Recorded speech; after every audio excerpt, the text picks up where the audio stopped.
Welcome to the Vin Armani Show. It's yet again another Monday, 10 a.m., and we are broadcasting live.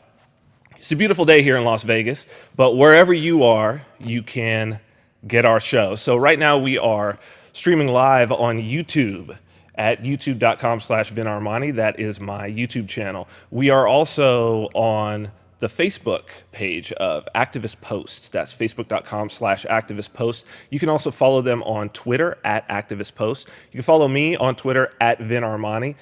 That's going to be the best way to both get our live show and then to get the sort of best of special pieces that we've been putting out. I want to thank everybody who has been tuning in previous weeks, who has been sharing our stories as they've gone out. That if you believe in what we're doing and you support and you support the truth, the very best thing that you could do at this point is share it with your friends, pass the knowledge on. If it's valuable to you, it's definitely going to be valuable to those around you. So we have a great show today. I've been wanting to do a show about Bitcoin, cryptocurrencies, the blockchain, and I think that we have the perfect guest to both put it into layman's terms and explain to you just why this technology is so powerful and why it is so important for really the future and freedom of humanity. We have Cliff Baltzley and Chris Odom. They are the founders of Stash Crypto, and they're going to talk to us about Bitcoin, about privacy, about liberty, and they're also going to talk to us about their brand new product, which is called Stash Node Pro, which is unique in the market, and I think you're going to see it's potentially one of the more important things that is happening in this sphere. So, of course, we're also going to talk about the election, and to do that, to start that conversation off, I'd like to introduce to you my producer and co-host, Mr. Christian Reyes. Thank you, sir. Thank you very much. Good morning, sir. Good morning. How are you? I'm doing great. How about yourself? I'm good. I'm glad that we're able to do this show now that I think the hoopla from the election is over and we can start talking about some actual concrete things. I think the whole world was surprised. Yeah. I think the whole world is is wondering what's going to come next. Yeah, and it's been real interesting tracking everything and watching everything, and you know, I'm sure many people are curious about the protests and what's going on with that and how we feel about that as well. And I'm super excited about today's show. I'm excited. So, well, we're going to dig in. We're going to dig into the election, but I wanted to approach it, I guess, as we always do, from a little bit of a different angle. Right. You know, we always talk about I guess you could almost call it the cultural aspect of things that are happening, right? So that's what it is with the media. That's what the protests are. This is all a chance for us to be a little introspective and look at the culture that we live in. Yep. And see, okay, how do we respond to certain things, and potentially what does that mean? And also, what are the controlling factors behind that? How, you know, and I think with today's show, people are going to be shocked, you know, what's coming up and how we kind of break it down for them. Well, that is a big issue, isn't it? Who's in control? Right. And part of moving towards freedom, moving towards more liberty, is about taking back control of your own life, right? We talk about that all the time. But it's very important, if you're going to take back control of your life, that you have a good grasp on who, if not you, is in control of your life currently. Who are you taking it back from? And I think that it can be just as disempowering, if that's a word, unempowering. It can take your power away just as much to be misinformed about, to think that one person or one group is in control and dictating things when they're not. Because if you're going to rage against the machine, you better at least rage against the right one. Right? That's great. That's a great quote. So, I mean, I guess that kind of leads us into our initial discussion, because there was a machine. Yeah. There was a machine, and there was a machine that got raged against and a machine that got beaten. And some people may say that that's the Clinton machine, but part and parcel of that Clinton machine, the part of it that everybody thought was the linchpin, and the part that I think free thinkers were the most disgusted by was the media. The media. And well, I guess the media is big now. I mean, we're a part of the media, right? And I think that if anything, this election was a referendum on the mainstream media. Yeah, and people got to see, what exactly is happening, and it was basically like if you had a magic trick, you got to peek beyond the veil a little bit and see what's going on and how the sleight of hand is working and all that stuff, and how the illusion, so to speak, is done. So I found that interesting because I was watching several different outlets of media. I was watching, mainstream media. I was watching InfoWars and things of that nature. And I was. What did you see in the difference? Because I was just on election night. I was stuck on CNN just because of how ridiculous. I knew if I turned to MSNBC that it was just forget about it. And Fox News, those two were just too skewed. Yeah. But CNN has at least over the years pretended to be sort of the more mature, real news outlet of the cable news networks. I mean, not that it is. It's skewed in its own way. What did you see in terms of the differences? I really didn't check out any of Alex Jones's coverage. I was really watching him, and it was interesting, especially he did a 52-hour, I think it was 52 hours, broadcast all the way through. He had some great people come on. And he did put on a really, really good show, and he gave some really potent information. And I think that a lot of people are looking at that information like it's kind of a bias, like Republican kind of thing. And I really do think that it's a freedom-based. Alex Jones, when George Bush was in office, was just as anti-Republican as he's anti-power structure. So, but that's great. I think that really gets down to the mindset of the protests and all of that. Let's jump in. There was to start this out. I want to go to something that was posted by Anarchy Ball, who is I don't know, a YouTube anarchist and Twitter kind of a meme creator, very intelligent, very cutting, very, very witty. It's a group of sort of an anarchist collective.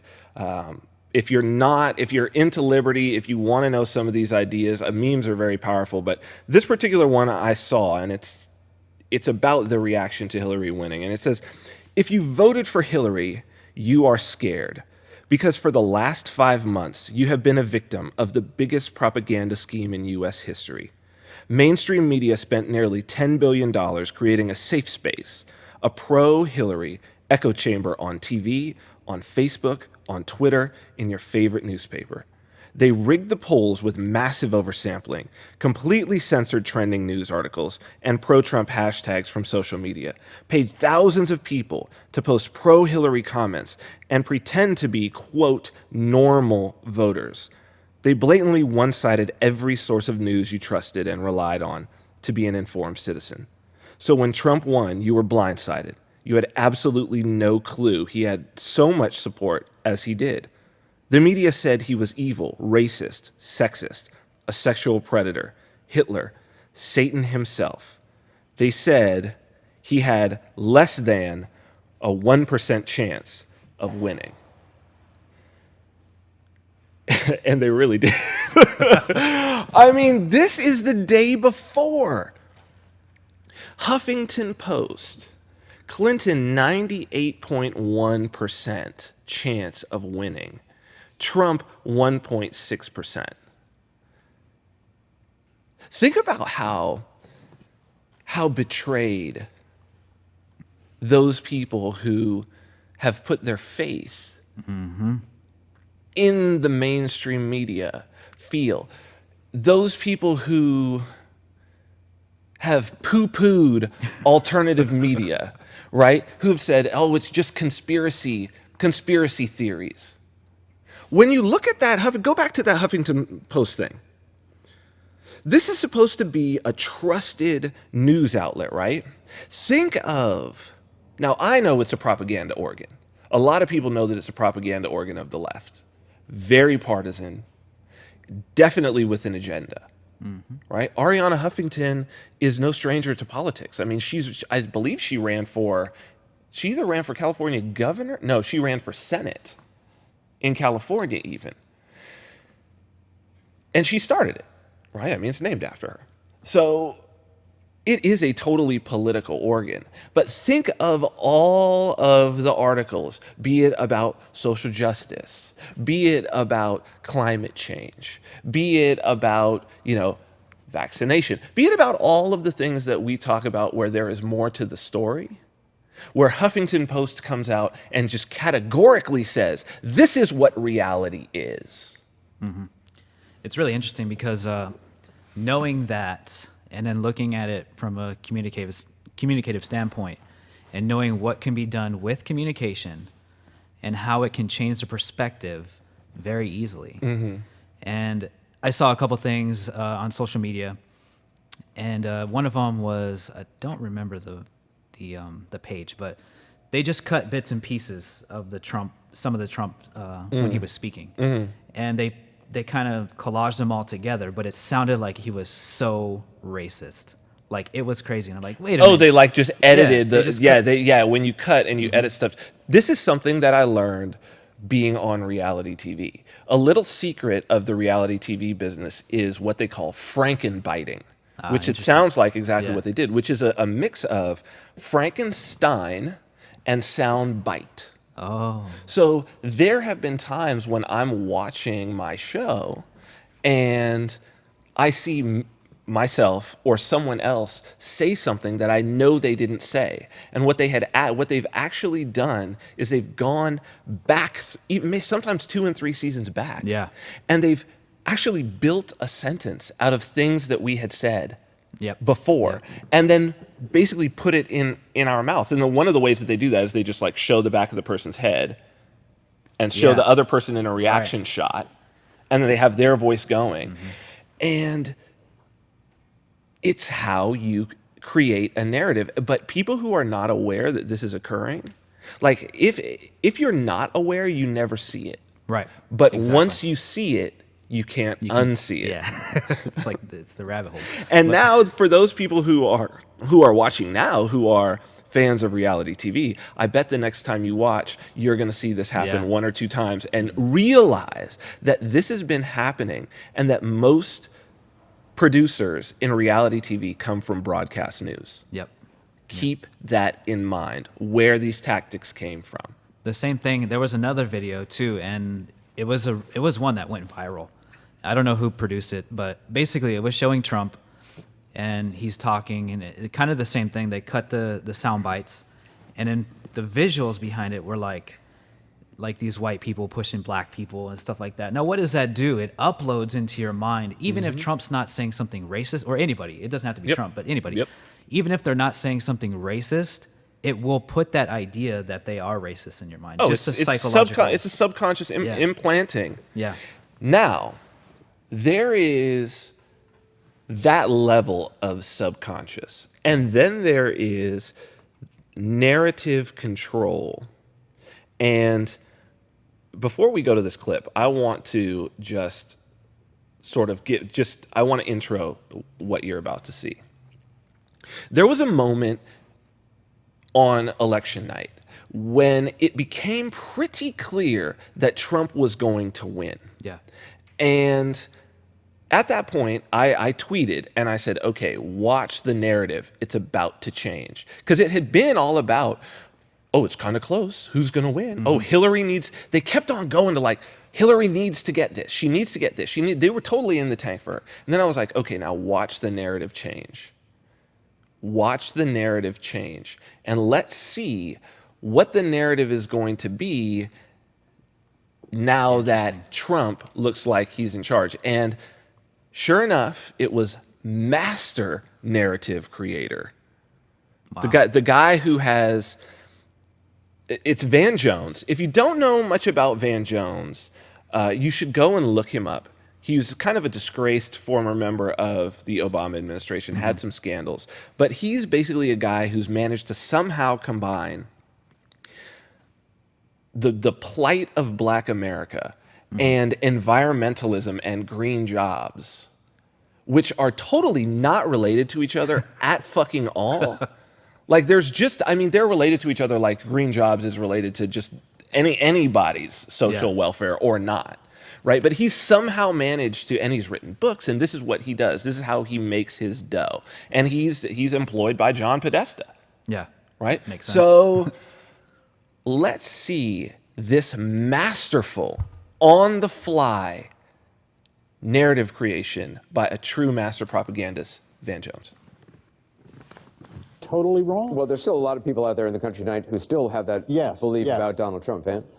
Well, look, first of all, congratulations. Both of you guys We're not there yet. You're further than anybody said you would be. And I have enough class, and I was raised well enough to say when you outdo, yes, sir, thank you. When you outdo expectations, good for you. But there's another side to this. People have talked about a miracle. I'm hearing about a nightmare. It's hard to be a parent tonight for a lot of us. You tell your kids, don't be a bully. You tell your kids, don't be a bigot. You tell your kids, do your homework and be prepared. And then you have this outcome, and you have people putting children to bed tonight, and they're afraid of breakfast. They're afraid of, how do I explain this to my children? I have Muslim friends who are texting me tonight saying, should I leave the country? I have families of immigrants that are terrified tonight. This was many things. This was a rebellion against the elites. True, it was a complete reinvention of politics and polls, it's true. But it was also something else. We've talked about race. We've talked about everything but race tonight. We've talked about income. We've talked about class. We've talked about region. We haven't talked about race. This was a white lash. This was a white lash against a changing country. It was a white lash against a black president in part. And that's the part where the pain comes. And Donald Trump has a responsibility tonight to come out and reassure people that he is going to be the president of all the people who he insulted and offended and brushed aside. Yeah, when you say, you want to take your country back, you got a lot of people who feel that we're not represented well either. But we don't want to feel that someone has been elected by throwing away some of us to appeal more deeply to others. So this is a deeply painful moment tonight. I know it's not just about race. There's more going on than that. But race is here, too. We got to talk about it. I want to just deconstruct Van Jones really quick. I want to talk about a few of the things that he said. First, if you looked at the totals on that screen, Donald Trump had just pulled ahead of Hillary Clinton. He had not gotten to 270. It was not announced. It was just looking like it was pretty sure that he was going to win. And Van Jones said he had gotten texted from Muslim friends who were asking if they should leave the country. Van Jones said that he had immigrant friends who were texting him saying that they were scared, that they were terrified. Over the commercial break. That's what he's insinuating. He's having this sort of moral outrage in this moment that looking at it, it's completely fake. There's no way that it could even be true. He's making up. He has fantasy people that he's defending. Think about that. And Christian, white lash. Have you even ever heard this word? No. He just invents a fucking word. Yeah. White lash. And he says before anything has come back in terms of numbers, before there's been any analysis of why the polls were wrong, before anything, Van Jones knows. He knows Even though he went into this, like everyone else, with a 98% chance thinking Hillary Clinton was going to win, somehow Van Jones knows that it was a white lash over the commercial break. Yeah. Fabricated. It's and not the only thing fabricated by CNN. Yeah. Not the only thing fabricated, because protests start. They need to bolster their narrative. And there was an interesting interview that stuck out. I believe it was on the first night of the protest. I think we've got that. So you don't feel like this was a fair election, because it looks like Donald Trump won fair and square. How did he win fair and square? Hillary had more votes. More human beings voted for Hillary. This isn't fair. We didn't get one vote. You didn't get a vote. It's just like back in the day when your vote was 1/3. So the Electoral College, here's somebody who wants to blow that up. You want to get rid of Electoral College? Just count the votes. It's ridiculous. Hillary, you're a lawyer. Walk in. Go to the Supreme Court. I believe in you, Hillary. I've been to Rwanda. I've been to your hospital in Rwanda. I've seen all the good you've done. I believe in you. Women need you. Minorities need you. I need you. Chicago needs you. We all need you. This country needs you to stand up and walk into the Supreme Court and say one vote equals one vote. What's wrong with that? What's the debate? I definitely feel his passion. There's other people out here who feel the same way. At one point, you had people who were blocking this road. Chicago police moved in. Everything has remained peaceful. Like I said, Don, as you see, thousands of people still continue to gather. But like you heard this man, very passionate about the idea. He doesn't want Hillary to stop. Yeah, Brian, you know I used to live there, and I know that guy. That's John Gurkovic. He actually went to Africa with me as a cameraman. But anyway, that's another story. All right, thank you, John. Thank you very much, Ryan. I want to get back to Jason. Jason, you have been covering the Trump team tonight. These... Oh, my God, Christian. They interviewed their cameraman. Oh, dude. Don Lemon in this situation is like, I can't fucking believe we just interviewed our cameraman. There's no way we're gonna get away with this. Yeah. So he busts. He's covering his own ass by busting the reporter out. He's like, oh yeah, that's our CNN cameraman, John Gurkovic. Oh shit.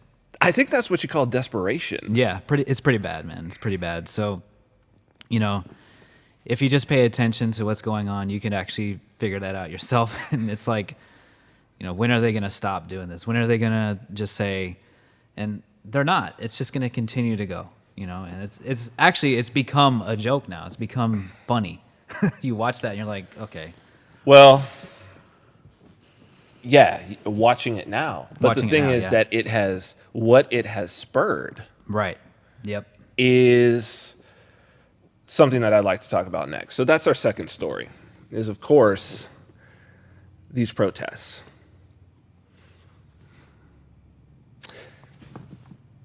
If they go on tonight, it's going to be what? 5 nights of these protests. And what's interesting to me is I'm seeing professional signs out there that have socialist alternative written on them. You can see those signs right there. And then we see George Soros popping up. And Christian, I want to talk a little bit about this. I really want to. I like to try to get to the root of some of these conspiracy theories, right?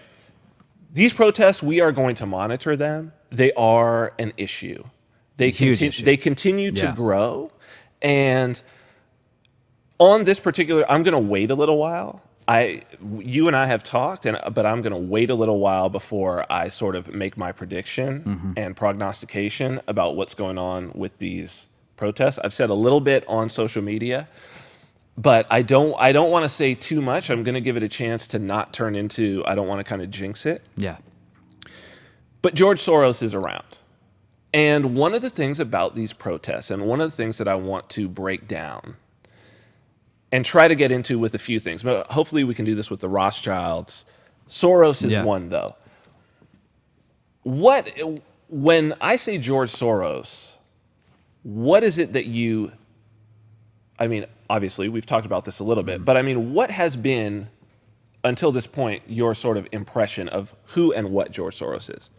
Well, before I started doing a little bit of research on him and stuff, and it was this like super evil, like controller, and I didn't know much about him, but that's kind of what the media has been putting out lately, and I don't really even know how to pinpoint it after doing research on him and stuff. I don't even know what to say, like how to pinpoint it exactly. But I do, when I think of it, I think of this super evil person, this controller, this, you know, this crazy lunatic type person. So Soros is usually, there is usually some Soros involvement Right. in these sorts of protests, right? You sort of see his mark. So he's correlated with it. Yeah. But a lot of people confuse correlation with causation. They're thinking Soros is he paying for some of these things to happen? Yes, he is. Is he the cause of these things? That's what we have to get at. Yeah, that's very right? interesting. George Soros he's basically a hedge fund guy. Yeah, he's betting. He is a bettor. Yep. He bets on financial markets. He's made a fuck ton of money. Yeah. And he's written about it actually extensively. His first book was, I believe, 87. It's called The Alchemy of Finance. I think there may be 3 volumes of it. And he really does view it as alchemy. And he has a theory that he calls the theory of general reflexivity, or the general theory of reflexivity. Here's him explaining it. Why don't you play that, and then we'll come back and I'll sort of explain what this means and why it's related to the protests. Consider the statement, it's raining. That statement is true or false, depending on whether it is, in fact, raining. Now consider the statement, this is a revolutionary moment. That statement is reflexive, and its truth value depends on the impact it makes. Reflexive statements have some affinity with the paradox of the liar, which is a self-referential statement. But while self-reference has been extensively analyzed, reflexivity has received much less attention. That's strange, because reflexivity has an impact on the real world, while self-reference is purely a linguistic phenomenon. In the real world, the participants' thinking finds expression not only in statements, but also in various forms of action and behavior. That makes reflexivity a very broad phenomenon that typically takes the form of feedback loops. The participants' views influence the course of events, and the course of events influences the participants' views. The influence is continuous and circular. That's what turns it into a feedback loop. Okay, so let's explain what George Soros is saying here.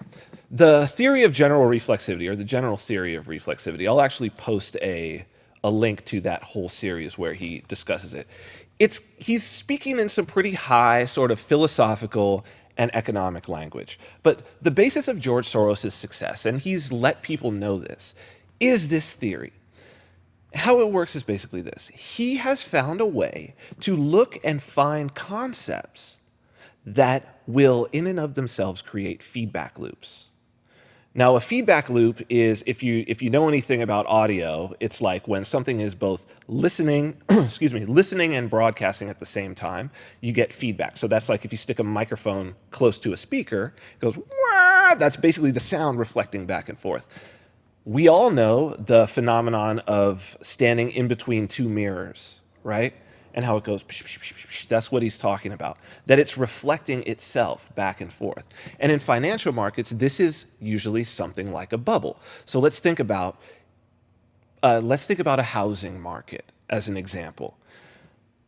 Someone might say, I'm going to buy this piece of land. I'm going to buy this house because I need a place to live. I like this particular house. I like the neighborhood. It's close to schools.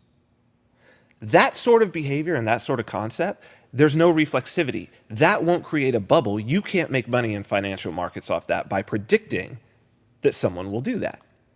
It's kind of finite. If you do make money, it's a little bit of money.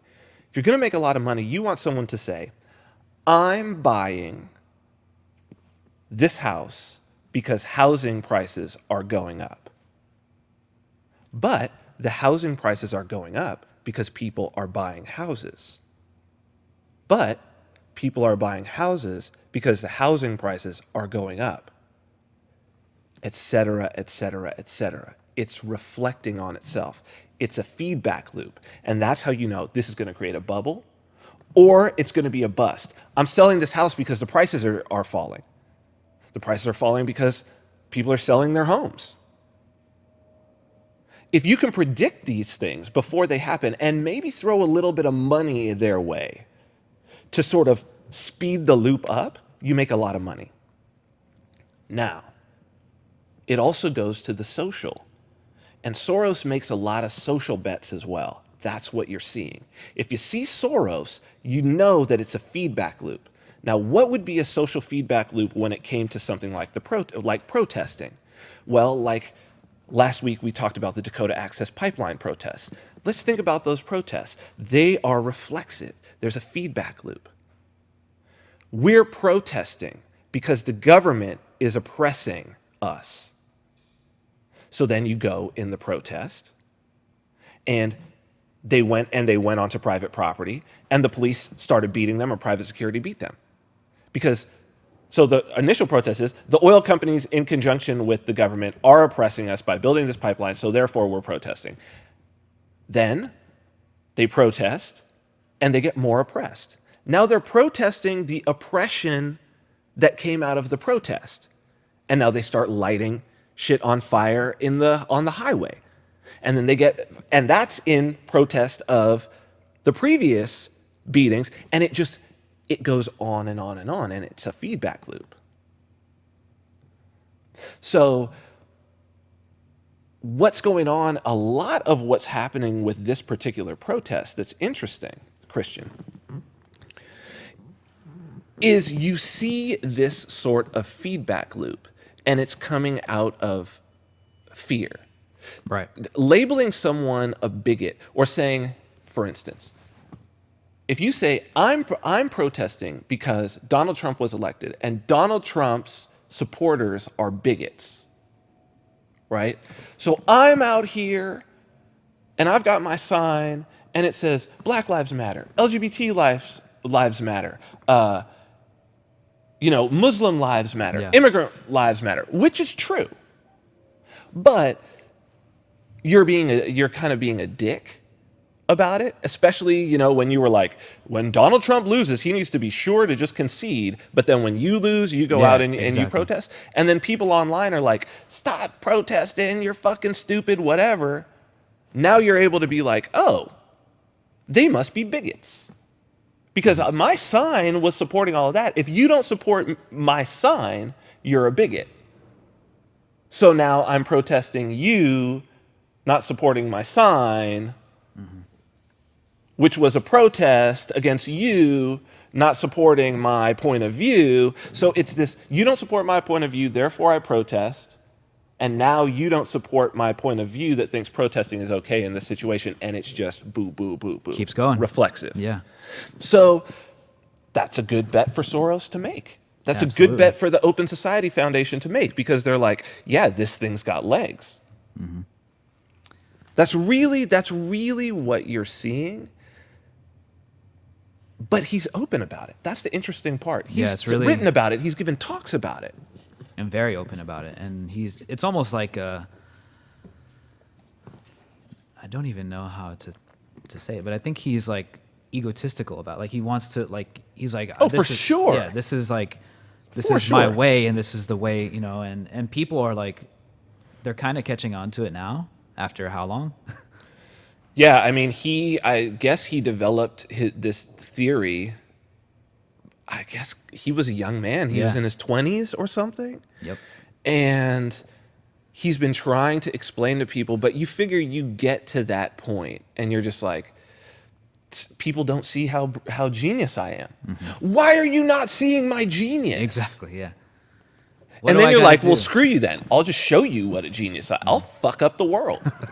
I'll fuck the world up until you notice me. It's like a tantrum in a way. And he's got the money to do it. Yep. And if you really look at what he's doing, he's using the difference is the communication. So on one side, he talks about rain. It's a logical statement. You know, you go out and you say, okay, it's fucking raining. Who cares? Right. You know, but on the other side, he's using a very emotionally charged form of communication. Sure. So, you know, he doesn't even have to say something that's necessarily true as long as it's emotionally charged, and he can keep moving it, and that's where the reflexivity comes in. Boom, boom, boom, boom, boom. Well, that's, you know, economists say that if you want to get at truth and you want to understand it, the one way you have to approach it is you have to approach it dispassionately. Right. You have to take emotion. If you want to get to truth, you're going to have to say, okay, I'm after truth no matter how it makes me feel. Right. And then I'm going to, if it makes me feel in a weird way, I'm going to analyze, why am I feeling that way? See, this is the path towards evolving our consciousness. Yeah, that's great. Like, first be after the truth. It's going to make you feel some kind of way. But that feeling is not what you act on. That feeling should be, it's a message to you. It's telling you what you believe that you don't know you believe. Yeah. Yeah, that's great. And that's the greatest information that you can have. And I hope that we're able to do that on this show, because that's how I want to try to approach these things. Because look, I have my own feelings and my own views, but my feeling about whether or not Donald Trump is a racist, or my feeling about what Donald Trump could do, has zero effect on what Donald Trump will do unless I take to the streets in some goofy ass way and force the government to respond. What's interesting about the protest too, and we kind of touched on this last show, was the fact that, okay, like they're protesting about racism, you know, and about basically racism, sexism, all that stuff. But if you really took a look at that racism factor, okay, and we kind of talked about this a couple days ago, it's the same thing. Like if you're resisting something, you're making it bigger. You're participating in it. So if you're out there saying, you guys are racist and all this stuff, you're actually supporting it. You're becoming racist. Yeah, of course. And it's to me, it's like, it's crazy. What they should do is just create their own and teach their own philosophies about this. Well, you know, if you believe in individual rights, if you believe in self-ownership, there is nothing actually, in terms of being racist, there is nothing morally or ethically wrong with being racist. There is something morally and ethically wrong with, for instance, attacking somebody because they are of a certain race, stealing from them because they are of a certain race. But it's wrong to attack them for any reason. It's wrong to steal from them for any reason. What you believe and what your biases are aesthetic. Yeah. They are not moral. They are not ethical. To vilify somebody for being racist is missing the point. Because if you understand economics, what you understand is this. People being racist, there is a heavy cost. Exactly. There is a heavy cost to being racist economically. And what I mean by that is this. Let's say there's some individual. We're in a free market, right? This person has a store. And let's say a restaurant, right? Hamburger joint. They've got their hamburger restaurant on the corner, and they're a racist. Free market, no government to make them have to serve somebody or do any of this stuff, right? So they decide, I'm not going to serve black people. Absolutely not. No blacks, no Mexicans, not going to serve them, nothing at all. That's fine. It's fine because I'm going to open a restaurant across the street that serves everybody. And not only do I have access to a market that they have cut themselves out of, black people, Mexicans, whoever else they're cutting out, but all of those people who find their racism to be repugnant, all of those people are going to be like, well, I'm not going to go and eat there. Yeah. I'm going to go and eat. So you suffer. And the other thing is, if you believe that government can regulate an aesthetic view, so if you want to stop government from allowing people to act on their biases in their own life, or you want to force them to act on a particular bias in a particular direction, you are also giving them the power to act on the aesthetic bias that is against you. Yeah. It only depends on who's in power, and that's the reason why these individuals who are protesting are upset about a possible Trump presidency. And that's an element of reflexivity, what you just said right there. There it is. Goes, do, do, do, do, do, That's do, it. do, do. Just keep cycling around. So we have coming up Cliff Baltzley and Chris Odom from Stash Crypto. Christian, can you check and see? Just go ahead and throw me to this front camera. Check and see on them. Make sure that the Skype audio is not lit up so that our audience is not hearing them, and see if you can bring them in. And also mute them, please, so that I can't hear them. I want to talk a little bit about what we have coming up.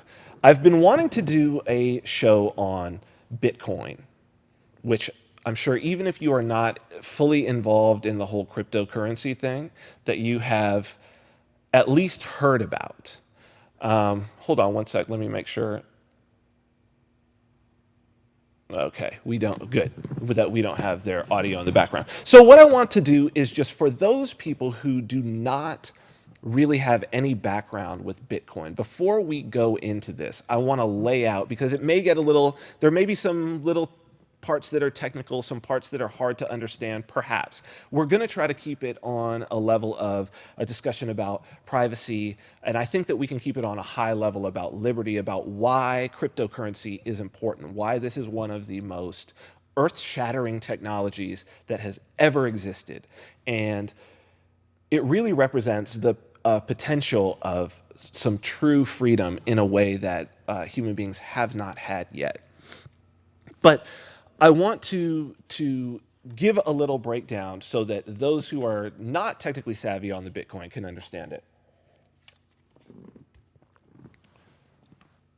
Right now, the financial system in the way that it works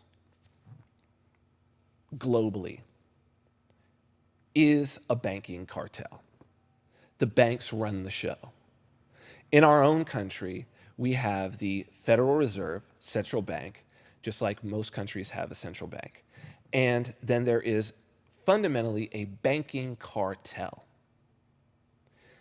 Now, the reason why all of these banks have to be interconnected is because if you think about it, there is a ledger, a record of all of the transactions that have happened, and they're moving in between these banks. So I'll give you an example. Let's say you buy something on Amazon. You buy, I don't know, you buy a hat on Amazon. We can go, when that money is deposited into Amazon's bank account, we can trace that back, and we can trace it back to your bank account, maybe in another bank. And they have a record that is debiting your account, right? It's leaving, you have a minus. But we can also say, well, where did that money come from? And we can go back to the paycheck that, say, you were paid by your employer. And that's a credit. But it's a debit on your employer's bank account. And then we could say, well, where did that come from? And let's say maybe your employer was Amazon. We could add up all of the hats that had been sold in our little example, and we say, oh, that's where it came from. You can start tracing this back, and this is a transactional ledger. Now, this is great. and it works pretty well from a technical standpoint. The problem is whoever's in control of this ledger can enter at a whim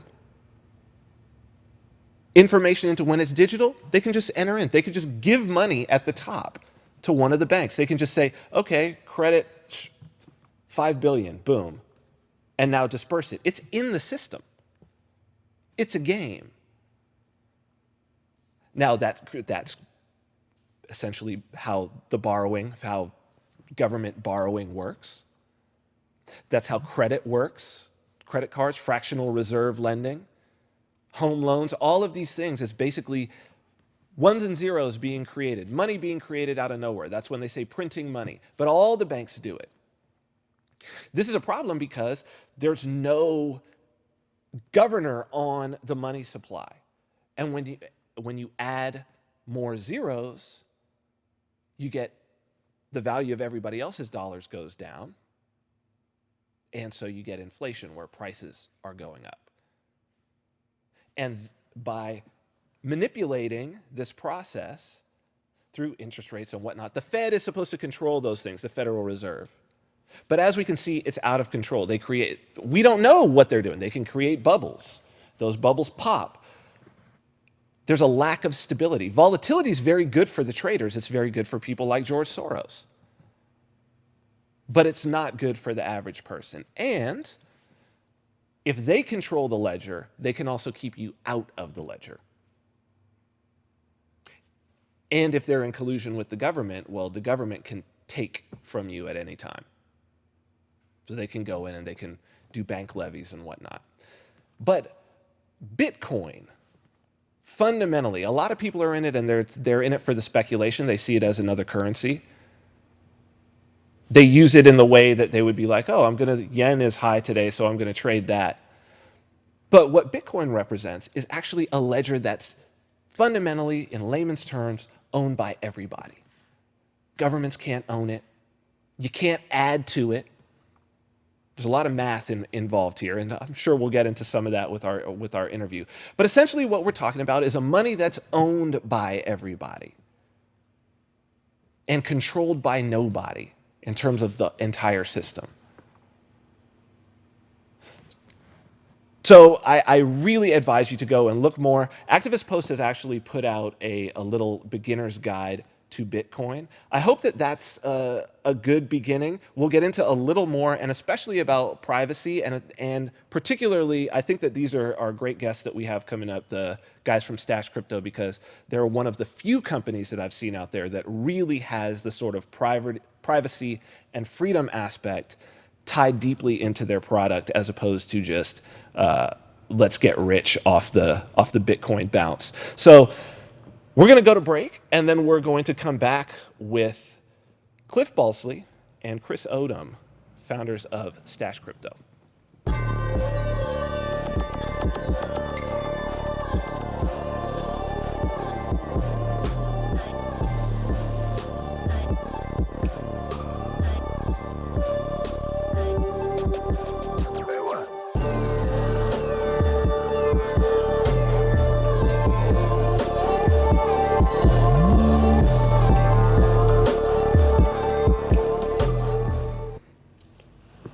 Welcome back to the Vin Armani Show. I am here with Chris Odom and Cliff Baltzley of Stash Crypto. I believe we're only going to get one on the.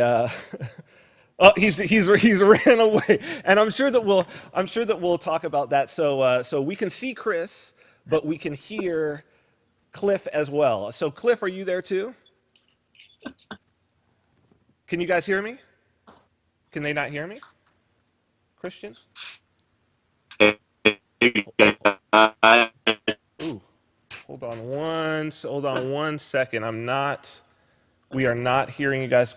Christian, roll over their Skype, bro. Roll over their Skype, dude. Go ahead and full screen them again. Just make sure that we aren't muted. Go full screen, please. Thank you, sir. Okay, so are you guys hearing me? Yeah, can you hear me? Okay, there we go. I think that we have you, Christian. See if you can clean that up there a little bit. Okay. So we've got Chris Odom, creator of Open Transactions Project and co-founder of Monetas. Chris has spoken at conferences all over the world and has been featured in Forbes, The Wall Street Journal, and Euromoney. Chris was recently added to the registry of transcendent financial cryptographers. And we have Cliff Baltzley, the founder of Hushmail, who has been a serial entrepreneur in cryptographic software company for over 20 years. Cliff has been using digital currencies since the 1990s, and he believes in personal privacy for all users of the internet, including the freedom that comes with strong crypto finance solutions. So, gentlemen, welcome to the Vin Armani Show. Thank you. Yeah, thank you very much, Vin. Cliff prefers to appear off camera. He's managed to keep his face off of the internet for the past 20 years. And I want to dig into that, and that I think that's sort of I don't know if I want to call it ideological, but certainly where you guys are coming at this from sort of a spiritual standpoint, if you will, is significantly different, I think, than most of the people that I encounter who are in sort of the cryptocurrency scene right now. So this show is primarily about, it's kind of a libertarian view. We're trying to make people a little more free and tell them what are those things out there that are going to make them more free. So I don't know if were you guys able to hear sort of my little layman's terms, 10,000 foot view of Bitcoin for those and how it relates to freedom for those people who Yes. you were able to hear that. Is there anything you guys would like to add for the person that you meet who just has absolutely no clue about what Bitcoin is that you could tell them about it? Well, Bitcoin is the best way to look at it is it's like a digital form of gold. Right. With all, are you there? Yeah, I'm here. Okay. I'm here.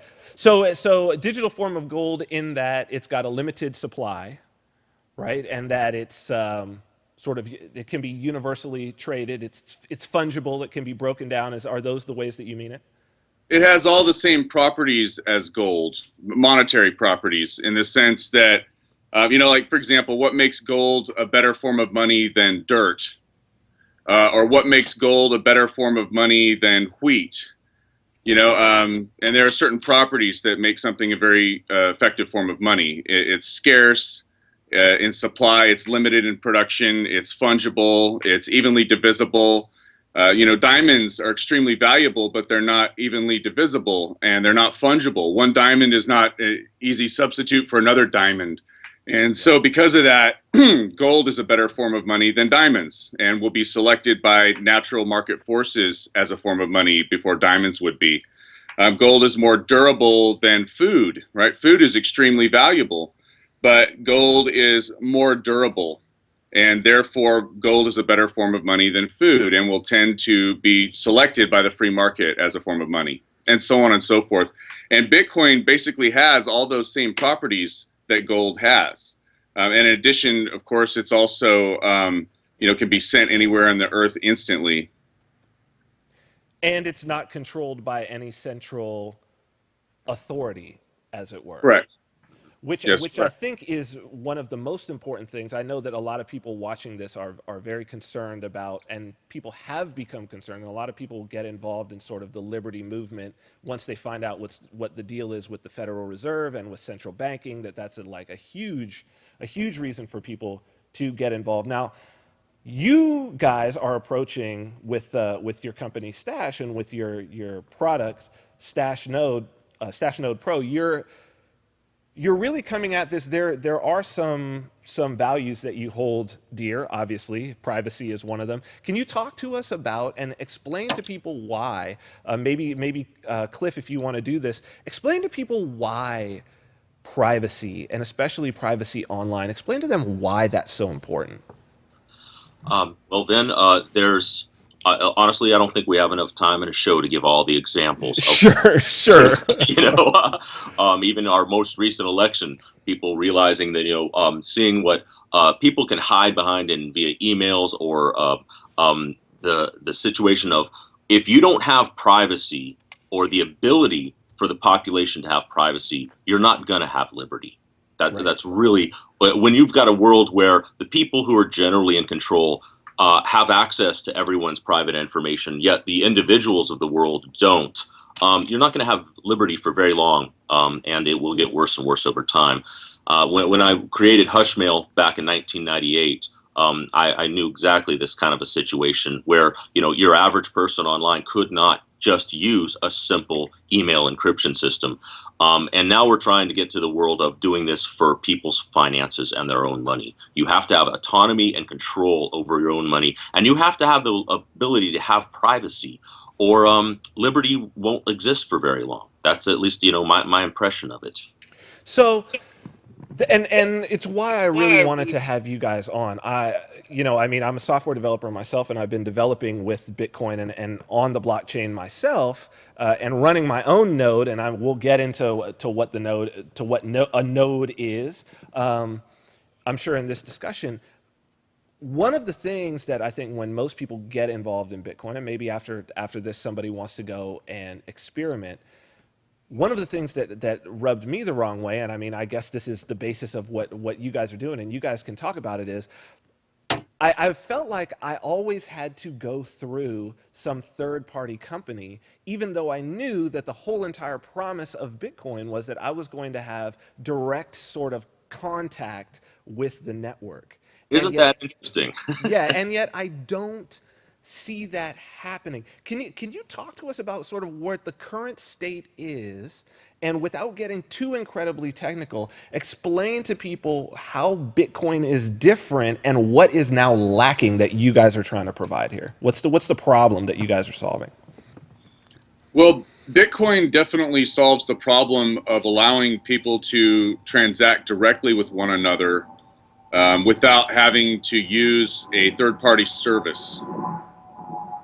I don't know if you guys can hear that. There's an airplane going overhead here. Yeah, we're totally good. We're totally good. Pretty good. So, but there are still third-party services that people use because the functionality is not quite there. Like with Bitcoin, you can send a payment to another person, but you can't do a lot of more advanced functionality, such as market trading or smart contracts. Or recurring payments or invoices and these kinds of things without using the services of a third party. Of course, that's just the state of the market right now. That's not the technological reality. The technological reality is that all these things are now possible without third-party services. Now, I just want to stop you real quick so that people understand when we say third party for most people, and correct me if I'm wrong on this, but in people's current day-to-day, that third party would essentially be a bank, right? A payment processor, something like if I do a card transaction at a store, I'm not actually giving my money to the store. I'm giving it to a payment processor who's then sending it to a bank my bank first, right? Is then sending it to a payment processor that's then sending it to their bank, et cetera, et cetera. So there's a lot. So when we say third parties, that's what you mean by third parties in the transaction, right? Correct. Yeah, these are transactions that, in the 20th century, you needed a third party to facilitate these transactions. And now we're very quickly moving into a future where these kinds of third party services are going to be replaced with consumer devices and software components. Yeah, we're taking the third party out of the equation entirely. That means the payment processors, the banks, the Mt. Goxes of the world that hold the funds while they do exchange trading. With smart contracts, this can affect any market such as the NASDAQ or New York Stock Exchange or commodities. You don't need a third party to transact more advanced services and financial instruments now. And that's what the Stash Node Pro is, its very first ability for trying to give our users that level of control themselves rather than needing any other human being or any other business to manage their money. They manage it themselves. And actually, you've got the Stash Wallet app up right now. That's our first interface into the Stash Node Pro so that people with Android devices and iPhone coming soon have that ability to have a nice GUI graphical way to manage their own money sitting on their Stash Node Pro, which is starting with Bitcoin. That's our first currency we've implemented. So let's walk through this slowly. And I don't want to just jump over what you guys said. I really want to go back and reiterate what you are saying.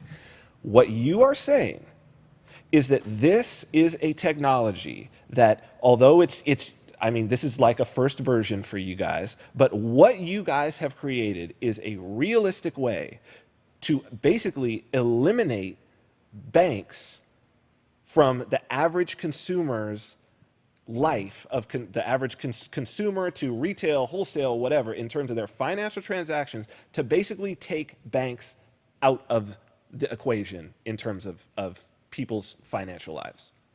I would say that Satoshi Nakamoto has invented that, and all the rest is just consequences playing out. Sure. But I guess my question is, that's such a powerful concept.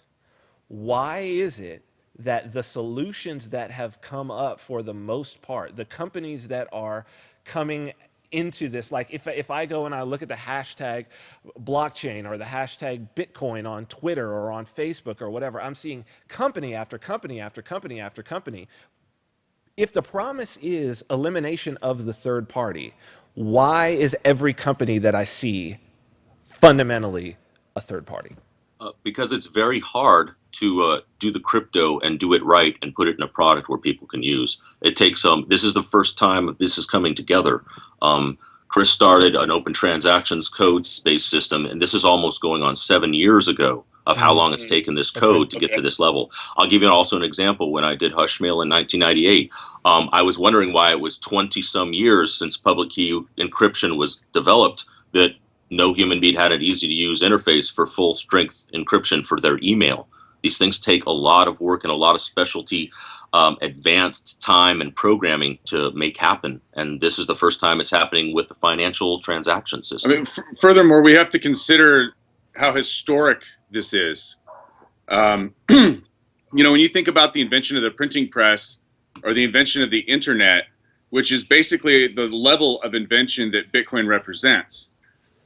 You know, this paper was released in 2008, right? The code was released in 2009. Yes. Uh-huh. So it's not even 10 years. I mean, we're in the first 10 years.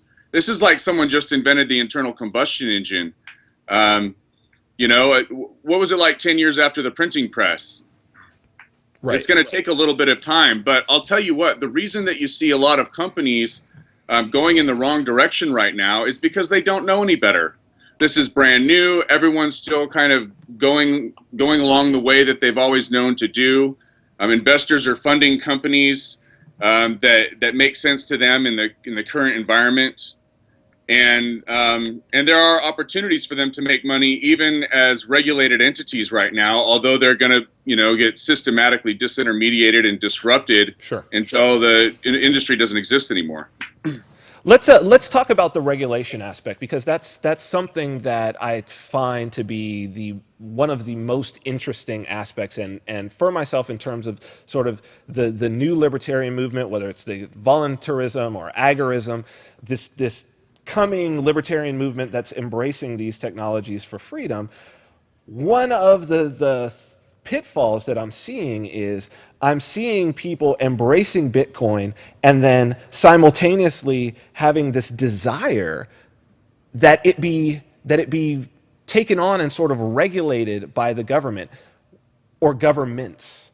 Where are you guys in terms of what are your views of regulation of Bitcoin, or is it just something that is that government is basically like something that can't even interface, that this is, as you say, an innovation that's basically beyond where government is even supposed to be or can be?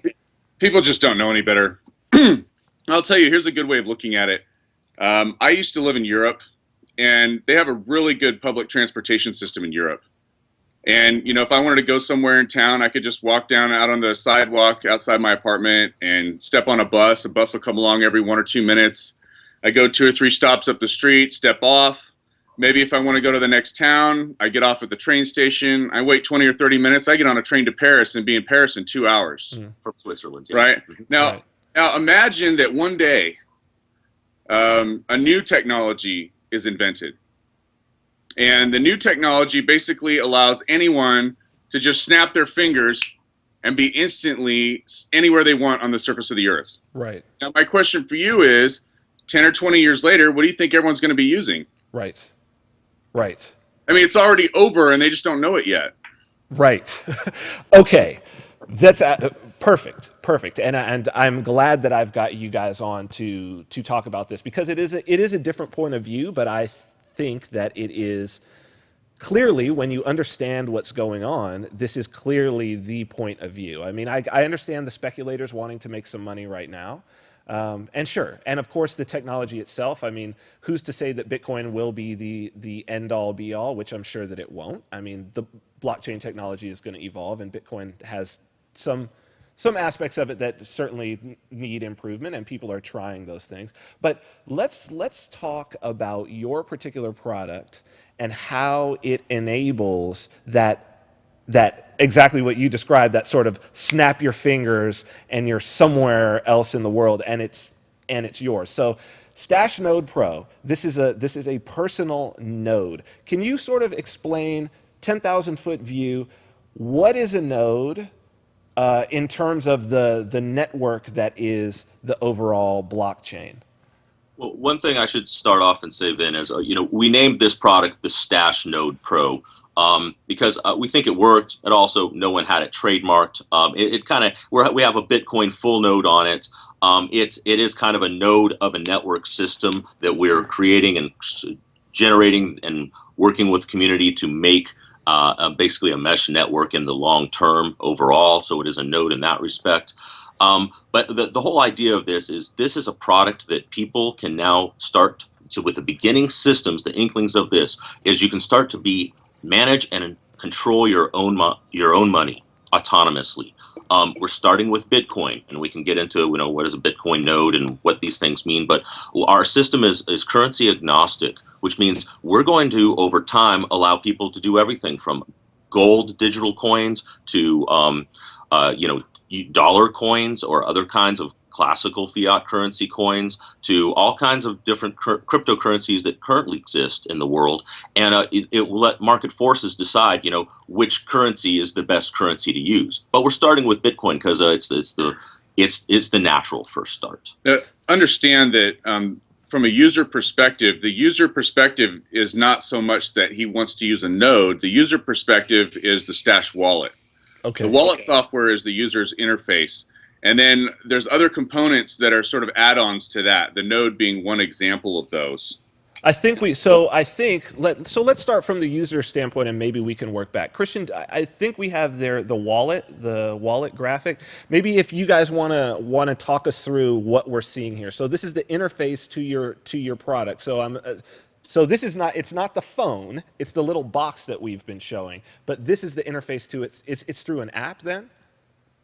Yes. And so first of all, consider that, if someone downloads the app, this is going to work for them even if they don't have a node. Got it. So many of the users will just have the app, which will be So people listening right now, could they go and download the app now? Not right now. It's not available yet in the App Store, but we're going to be releasing it soon as we start shipping these nodes. Actually, I should be clear. It is available on the Google App Store now, but it is in an alpha testing version. So we have a very limited group of people running it and testing it now. And we will be announcing this to the beta style and versions here later on that people can then, get past the alpha stage. But it is in the Google Store now, and we're going to have an announcement probably sometime next week about how we're going to be at least slightly opening up our group of people to use this Bitcoin wallet, which has certain features that no other Bitcoin wallet on the planet currently has. It's got some very advanced features. Well, let me give you an example. Okay, please. So, for example, let's say that you had a normal Bitcoin wallet and you wanted to deposit some of your Bitcoins into Coinbase. Okay. Or to one of these other, third-party services. The idea of the Bitcoin node is that you would just deposit it onto your own node instead.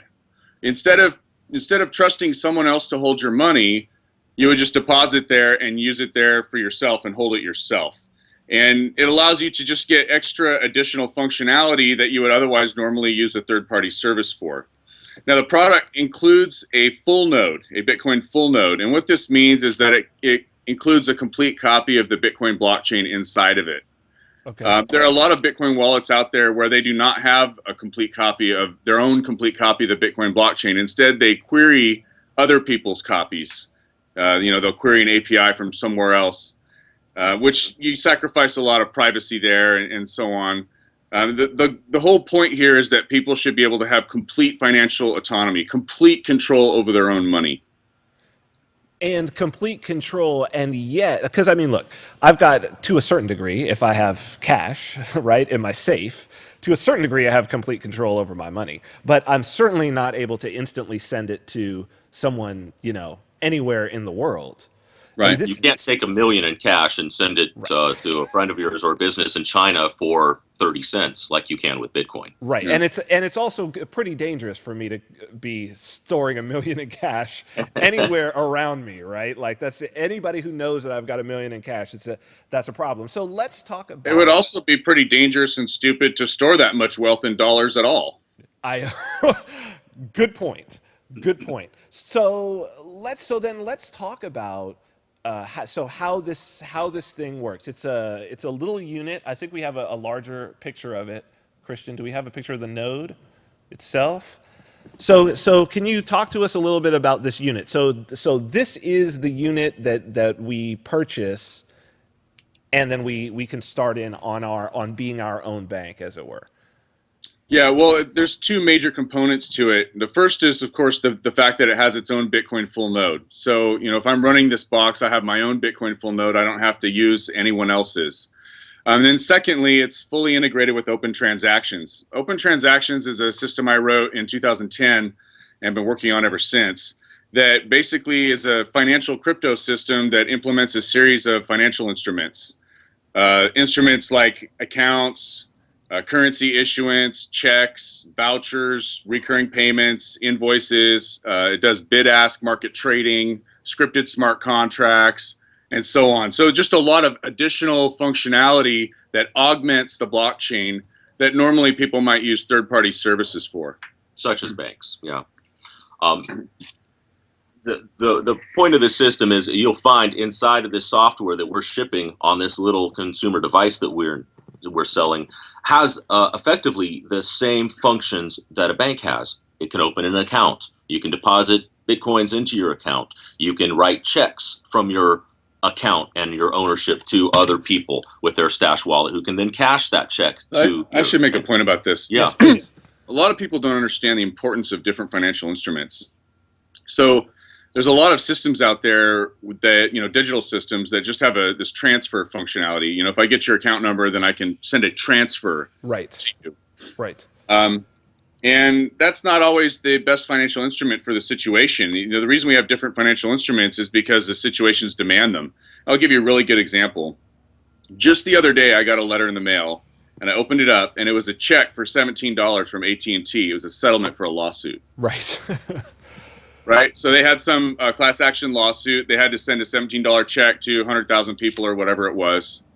And I got this check in the mail, and it said, must be cashed within 180 days. And I'm thinking, this is a situation where this specific situation, they do not want the money to leave the account unless the check is deposited. Right. If the check is not deposited, the money stays in the account and probably gets divvied up to the lawyers, something like that. And I'm sure a lot of those checks, for you, $17 means nothing. But when this is some massive, you think about how many of those $17 checks never get deposited, that's got to be a lot of money. Right. So where do you use a check? You use a check in situations where you don't want the money to leave the account unless someone deposits it. Right. There are many other examples of financial instruments that are useful like that. For another example is cash. One thing to say is, Bitcoin can't do that. You can't write a check in Bitcoin. Now, Open Transactions and a Stash Node Pro, you can. Well, here's another problem with that. Another problem with Bitcoin or these sorts of systems where you just do a transfer is that you have to get the person's address before you can send it to them. Correct. So yes. AT&T would have had to contact me, ask for my address, then I would have had to send them the address. Then I would have to sit there watching the address, waiting for them to send the funds, right? This is completely different than they just send the check and, they don't really need to know what my account number is. It's my decision which account I want to deposit the check into or not. But another example of financial instruments is cash, right? Cash is untraceable, and there are digital forms of cash. And of course, our software does include untraceable cash. And, people say, well, is that dangerous? And I say, well, it depends on how you use it. What if you're using it for toll bridge payments? Shouldn't people be able to pay for a toll bridge crossing without revealing identity in the process? Oh, very good point. How about medical payments? Mm-hmm. Don't people have a right to medical privacy? Mm-hmm. And so on and so forth down the line. Every single different financial instrument has its place. And this functionality used to be supplied by third-party services. But, this is now the 21st century, and we're going to see in the years and decades to come that all those services are going to be replaced by consumer devices. So talk to us about if someone's interested in starting with the Stash Node Pro. You have a limited. Is it still that you have a limited number of sort of the first run? For the first run. This Stash Node Pro we're going to be selling in this configuration for a long time, with the exception of this one being the Founders Edition. Okay. We're offering this with Bitcoin only. The price right now is 1 Bitcoin, and this is for the people who get it. Our people, we've sold dozens of these units worldwide. People who really understand, oh, this is why I want one. We like the future. We like the vision of where this is going. But these are pre-orders. You're not getting it shipped tomorrow. Right. Our ship date right now is set for November 18th, which is Friday, which is why we're incredibly scrambling and busy putting it all every last bit together.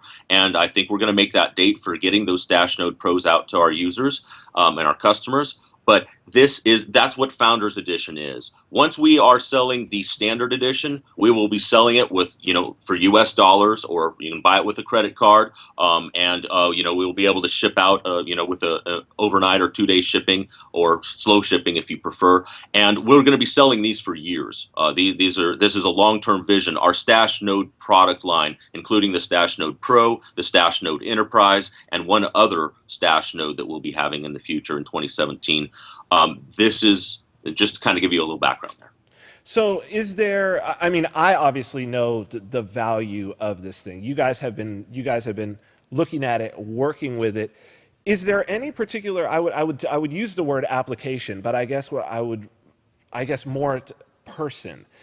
Who are the people that immediately, either from a standpoint of their industry, from a standpoint of their ideology and belief, whatever it is, who are the people that immediately this thing will be a massive value add to their life, and perhaps is just fundamentally better than what they're currently using in terms of the banking system and whatnot? Well, I think the early adopters are going to be the first people who buy it.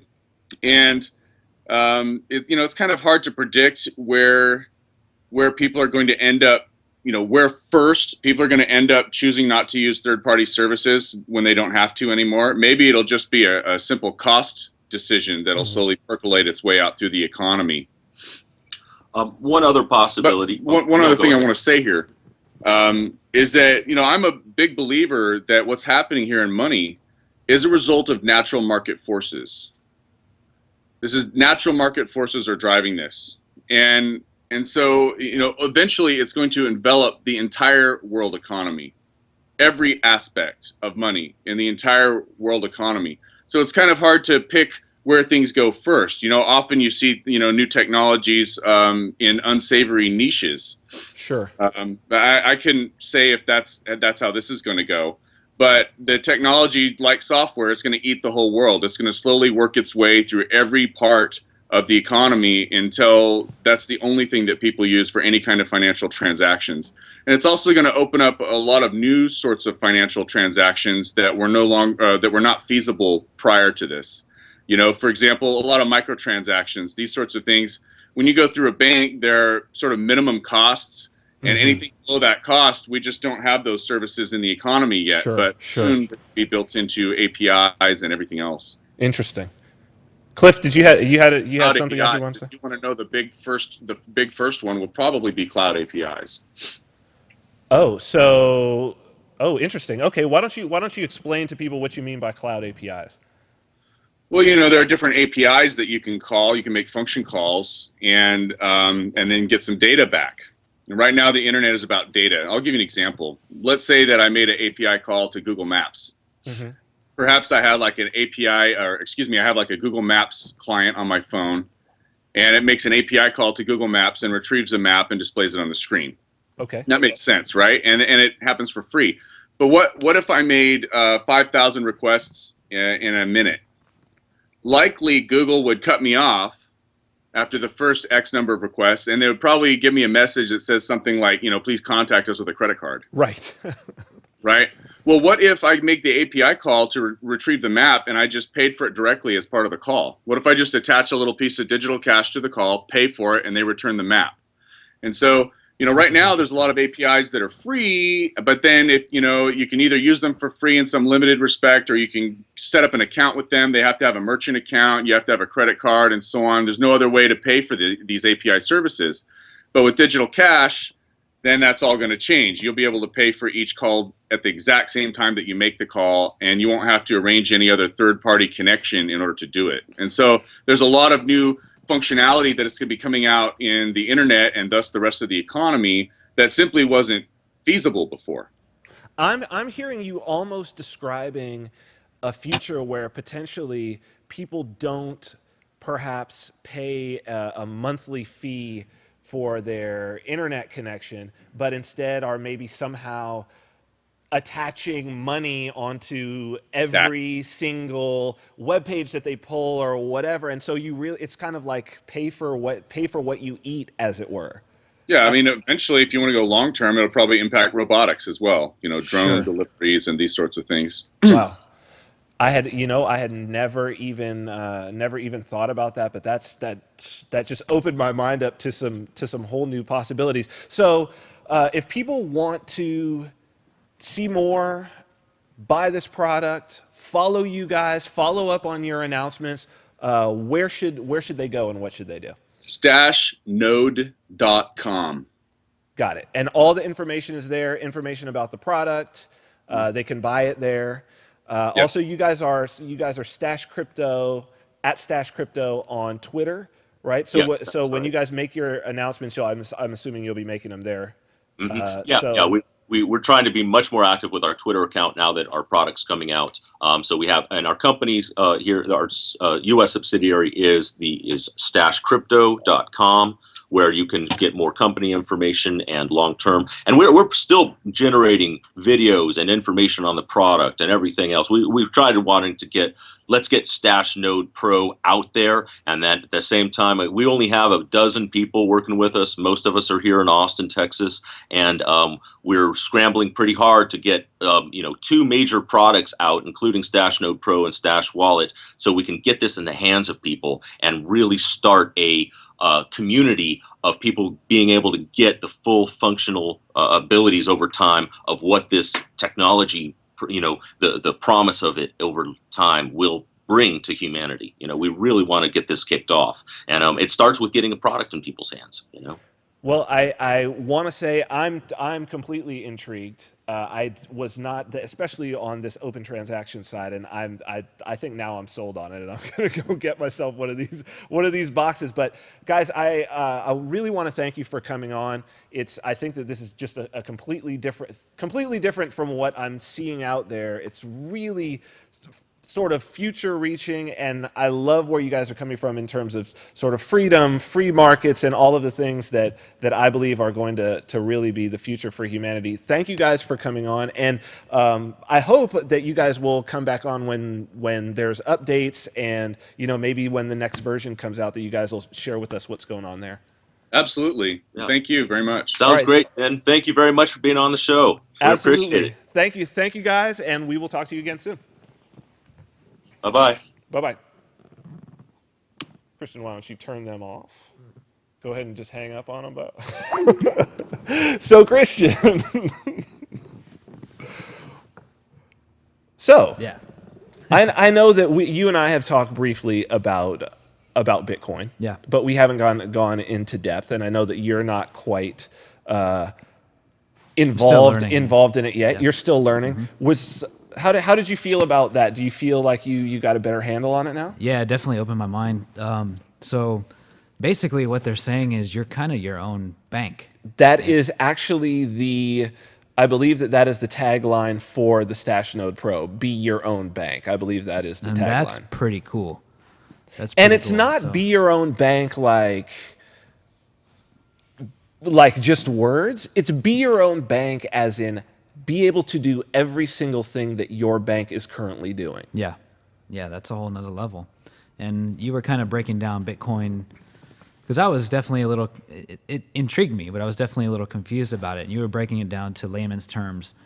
And, you know, I think that I'm still getting a grip on things with that, but the technology is just on a whole nother planet. You know, it's incredible stuff. And looking at what can be done with it, you know, you start combining different, creatively, start combining different avenues and things of that nature. And we talked about, you know, possibly with art, you can do some stuff with it too. Sure. And it's unlimited. I mean, well, I mean, that it's almost like saying, what can you do with money? yeah, exactly. Because it's money. Yeah. It's money, but what it does is it is this unowned sort of universal money, and like he said, it's like gold. Yeah. You know, and gold being, I'll put up actually a link. I didn't even think about it, but when he was talking about gold, I actually did a video a ways back for another project called The Evolution of Money, where I go into it a little bit deeper. If people are interested, I'll put a link to that video that I did. It's about a half hour long, but it's kind of like through history, why gold? Why did these things happen? Money's huge, man. I mean, if in terms of liberty, right? It's like people who are concerned about the banks. Yeah. And they're saying, oh, the banksters, the banks control everything. The globalists, you know, the globalists are controlling, the bankers, and they're doing this. But it's like, dude, there's an actual product out right now. You just talk to the guys that makes banks obsolete. And like he said, they're already dead and gone. They just don't know it yet. They don't know yet. Yeah. Yep. So if you're like, as we said, it's good to know who's in control and then to take control. If you want to take control, there you go. You have. I mean, how powerful are the banks in this world? Oh, it's the controlling force. You know, it controls everything. And one thing that just sparked when you were talking about that was the loop, the feedback loop. The theory. That's it. The reflexivity. The reflexivity. Yeah. George Soros. Exactly. It's that exactly. So it's reflexivity at its finest, and you know the way that these are the options to take your control back and to start doing it on your own. And I mean, and it's people are creating those solutions. They are out there. In this case, you know, I think there's a moment right here. Yeah. And for people watching who perhaps are not yet involved in cryptocurrency, who don't know that much about it, who aren't involved in Bitcoin, it really doesn't take that much to get involved. To even just go try it out and see what's going on and get yourself a little bit of familiarity with what's going on out there. You don't have to go all the way into the stash node. You're very quickly going to want to get into that. Yeah. Right? But Activist Post has put together and we got a copy. It'll be up soon and we will be promoting it for sure, but it's a beginner's guide to Bitcoin that has some resources about where you can actually go, how you can get started, who are some providers that we trust, and who sort of have a proven track record. And so that will be out. But I guess what I want to say is there's an opportunity right here. If you're listening to this and you didn't know anything about Bitcoin going in, and hearing what these guys said, and understanding that it's going on out there. This is a real deal. These are very intelligent people. And believe me, cryptography is hard. It's some of the hardest, it's some of the hardest math out there. And actually, the cryptography involved in doing this is grown out of technology that the NSA had and tried to keep from getting out to the public. And a group of sort of code people, cypherpunks they call themselves, brought this technology out over in the last 15, 20 years. And now it's grown and now it's formed this money. These are people who are very intelligent, very talented, who are dedicating themselves to this technology because they see how valuable it is for humanity. Yeah. More than just making money at it, they see how valuable it is to bring it out to humanity. So if you didn't know, if you're watching and you didn't know, and this is the point at which you stop, you've made a decision for yourself to be willfully ignorant because it's coming. Yeah. This is coming. As he said, it's not only is it coming, it's here. It's here. just a matter of time. And to think we haven't even had the iPhone for 10 years. Yeah, and look at within the first year, you looked at the iPhone and it went from the first year it came out, it didn't have the apps or anything like that, the third-party integration. So, that's and there are more people working on Bitcoin and blockchain solutions than there ever have been working on developing the iPhone. I'm gonna let you know that. Not the apps, but the iPhone itself, the technology. Yeah. Yeah, today I downloaded my first app last night with Bitcoin, and I was looking through it and I was like, wow, there's actually a lot of stuff on here already. Tons. And, yeah. So tons. So definitely something worth checking out. What do we got in terms of time? I mean, we still have some other stories. If you'd like to jump into them, I certainly would like to talk. Well, let's do this. Let's talk about this story because it's the other election story, I think. The other big story for most people. And this is weed. Weed. 3 or 4? This is number 4. So Massachusetts, California, Nevada, and Maine join Colorado, Oregon, Washington, and Alaska to make 8 total states that will permit the sale and possession of cannabis. This one has been celebrated by people who smoke weed. I've expressed myself on this quite a few times about the fact that this is going to make you less free. I want to break this down just a little bit, and perhaps this will be the way that we end out the show, because it's important to think about what freedom is and what liberty is. One of the things about taking control back in your own life is going after truth and taking back the control of words. Every authoritarian system, one of the things that they do is they take control of words and use them to their advantage. I tell people, read 1984. The Ministry of Truth was the propaganda organ. The Ministry of Peace was the War Department. The Ministry of Plenty was basically restricting food to people. This is every authoritarian system, right? A prison becomes a re-education camp. In this case, the term that kept getting thrown around was a vote to legalize marijuana. Now, I don't know about the rest of the states. I'm assuming it was pretty similar. But in California, the actual vote was to approve an act. And the act was called Control, Regulate, and Tax Adult Use of Marijuana. Control, regulate, and tax a behavior. Take marijuana out of it. Take smoking weed out of it. Control, regulate, and controlling, regulating, and taxing behavior is not a path towards freedom. It's the exact opposite of freedom. Control it, regulate it. So have complete control over it. That's what they want. And the term legalize, let's dig into that. Legalize.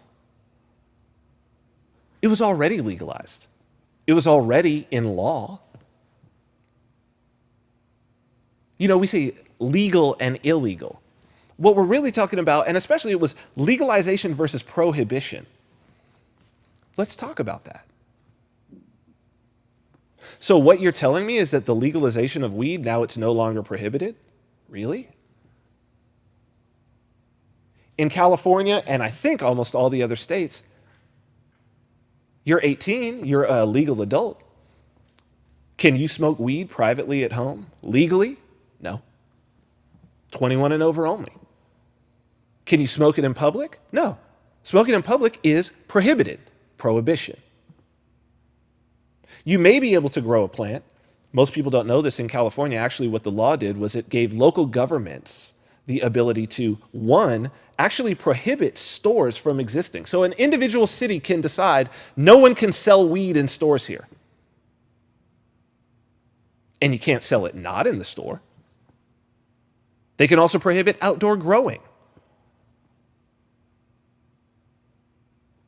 So you may have to go to a whole other county, potentially, to get your weed, if a particular city decides we don't want it here. That sounds a lot like prohibition to me. And as we've said before, government can only get control in a democracy when we give it to them. And how they get it is by controlling the narrative. The idea that you are going to give over to someone else the ability to tell you when and where you can grow a plant. Something that human beings have been doing since before recorded history.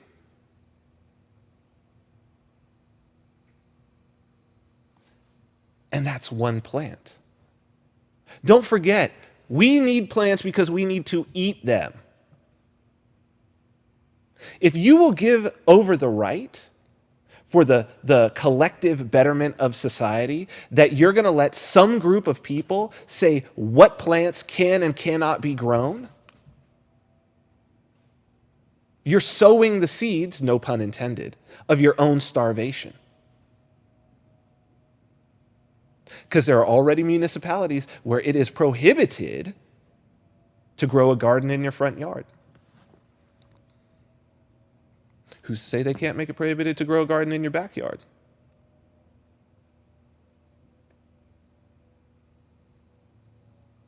So yeah, I'm glad. I'm glad you can still get high. As though any weed smoker in America in the last 100 years has had a problem getting weed. And as though anybody in the last 10 years who's a real weed smoker, who's experienced at it and not some 15-year-old kid smoking in the middle of a park with his back to the entrance and a cop rolls up on him,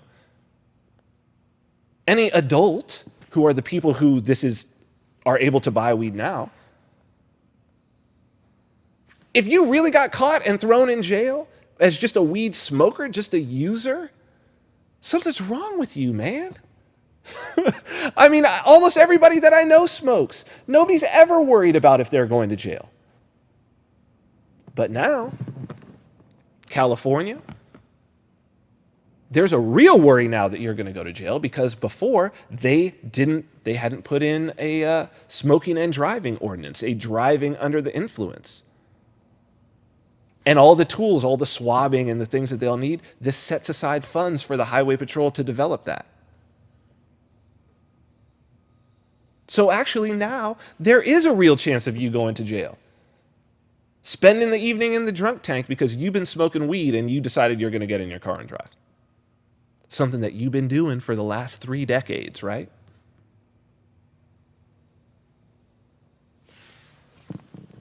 Christian, you're not are you a weed smoker? No.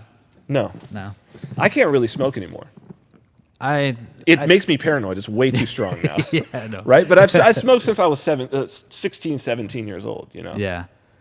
Yeah, But you know people yeah. who are regular smokers. Oh, yeah, for sure. How many people do you know who, and I'm sure you know some potheads, right? Mm-hmm.